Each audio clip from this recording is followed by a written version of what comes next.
બનાસકાંઠાના મચકોડાની યુવતીની ઝાડ સાથે લટકેલી લાશ પાછળનું રહસ્ય. પોલીસને જાણ કરવા છતાં પોલીસ નથી પહોંચી ઘટના સ્થળે. પરિવારજનોએ પોલીસ પર લગાવ્યા ગંભીર આક્ષેપો. હળદ પોલીસ સ્ટેશન વિસ્તારના મચકોડા ગામ પાસે જંગલમાં એક આદિવાસી બાળકીની લાશ ઝાડ પર લટકતી હાલતમાં મળી. ઘટના સ્થળે લોકોના ટોળેટોળા એકઠા થઈ ગયા. યુવતી 13 જુલાઈના રોજ ઘરેથી ગુમ થઈ ગઈ હતી.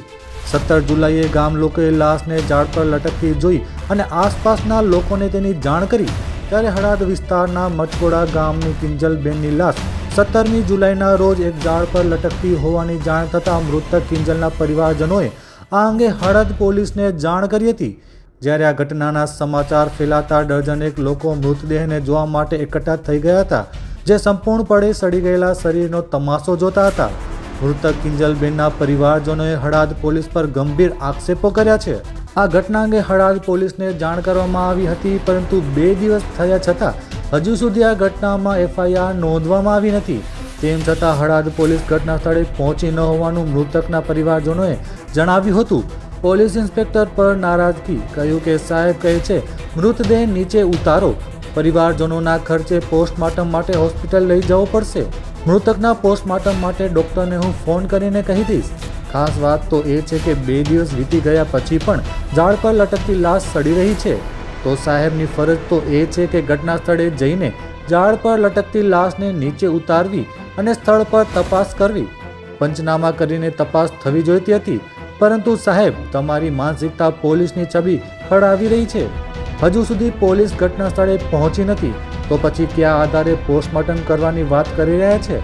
મૃતકને સ્વખર્ચે હોસ્પિટલ લઈ જવા અને પોસ્ટમોર્ટમ કરવા પોલીસ ઇન્સ્પેક્ટર દ્વારા આ બાબતને જિલ્લા બનાસકાંઠાના SP કેવી રીતે ગંભીરતાથી લેશે તે સમય જ બતાવશે. આજે ગુજરી ગઈ આ છોકરી, આ તમારે શું લાગે? એ મારે સાહેબ ભત્રીજી લાગે. તમારે ભત્રીજી કેટલા દિવસ પહેલા ગાયબ થઈ? આ સાહેબ રવિવારે 14 તારીખે ગાયબ થઈ બપોરથી. તમને ક્યારે ખબર પડી? અમે સાહેબ બુધવારે ખબર પડી. શોધખોળ કરતા ગુપ્તરે શોધખોળ કરી પણ કે ન મળી. પછી બુધવારે શંકા જતો, હવે બુધવારે ખબર પડી. કોને કીધું કે આ છોકરી મરી ગઈ ઝાડ ઉપર? એટલે પછી સાહેબ અમે અમોન શંકાથી માણસને હતી તારંગા ગામે.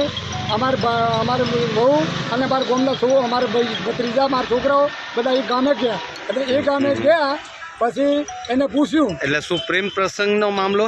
પ્રેમ પ્રસંગ નહોતો, એ છોકરી છેડતી કરતો હતો સાહેબ.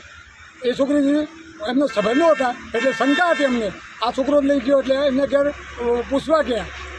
હા, પછી પોલીસ સ્ટેશનમાં જાણ કરી? પછી સાહેબ પૂછવા ગયા. પોલીસ સ્ટેશનમાં જાણ કરી? પછી એ દિવસે બુધવારે પછી એને કીધું કે જંગલમાં તમારી છોકરી શું છું એમ કીધું. એટલે જંગલમાં જોઈ 6 વાગે, પછી 8 વાગે, 7 વાગે અમે પોલીસ સ્ટેશન ગયા.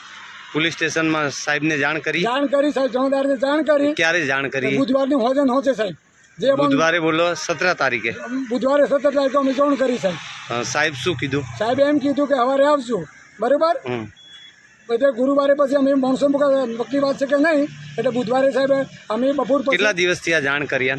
જાણ કરવા સાહેબ મંગળ બુધવારે જ જાણ કરી. હાલ સુધી પોલીસ મોકા ઉપર આવી? આ દિન સાહેબ અમારા સ્થળ ઉપર એ પોલીસ મોકા ઉપર આવી જાય, સ્થળ ઉપર નથી આવી.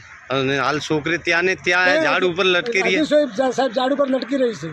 સાહેબનું શું કહેવું? સાહેબ અમે કીધું. પછી ગુરુવારે હોજે ગયા કે તમે હવે શું કરવાનું, ઓમ છે તેમ છે, તમને કે તમારે ખર્ચે લઈ જવી પડે કે મોકડી? ક્યાં લઈ જવાની? મોકડી સેન્ટર લઈ જવી પડે પોસ્ટમોર્ટમ માટે. તમારે ખર્ચે એ ન કરે તો આ છોકરીને તમારે PM માટે અમને તમારે ખર્ચે લઈ જાય. બાર પોલીસ ના આવે, જે PM આવશે પછી તમારે અમારી પોલીસ ત્યાં સ્થળ ઉપર આવશે. સ્થળ ઉપર આવશે એટલે પહેલા નહીં આવે પોલીસ? એટલી પોલીસ અમારી પોલીસ ના આવે. મકવાણા સાહેબે કીધું. SP સાહેબને શું કહેવા માંગો છો? SP સાહેબને અમારી આ છોકરીનું સાહેબ કોઈ પણ સંજોગે આ જે ગુનો કર્યો છે એને પકડ પર વરે અને એમને જેમની જલ્દી કાયદેસરની કાર્યવાહી કરવા વિનંતી. તમને શું લાગે આત્મહત્યા કરીને? ના સાહેબ, એ છોકરીને એને મર્ડર કેસ કર્યો છે એ ભાઈએ એવું અમારા આપવાનું લાગે છે. આત્મહત્યા કરી એવું નથી લાગતું. સ્થળ ઉપર એ છોકરીનું મર્ડર કરીને ઉપર લટકાવી એના હાથ ઉપર છે. એક હાથ આમ ઝાડે પકડાયો છે. આત્મહત્યા કરે એ સાહેબ દેખાય.